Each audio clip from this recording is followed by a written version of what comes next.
आज ईद का दूसरा दिन है, हम क्या करें? सुभान और इब्राहिम के पास चलते हैं। हाँ चलो, ठीक है चलते हैं। चलो, वो इंतजार कर रहे होंगे। जी हाँ, बहुत मजा आएगा। इब्राहिम, फिर क्या सोचा है आपने? चलो सबको ये हदीस सुनाए। मुझे एक हदीस याद है।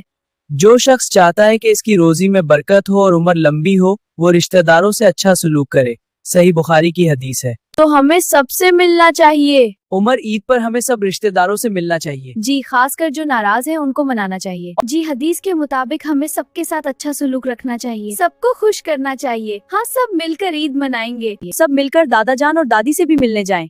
हाँ, ये तो बहुत अच्छा काम। जी सुभान, चलो चलो दादा जान के पास चलते हैं। चलो चलो।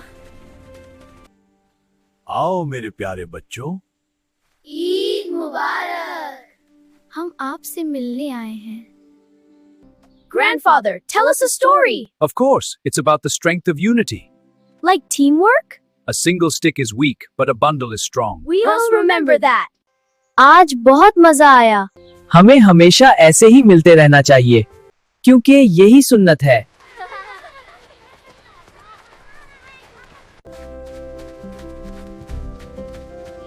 हमारा ये मैसेज पसंद आया तो चैनल को सब्सक्राइब, लाइक और दोस्तों के साथ शेयर करें। अल्लाह हाफिज।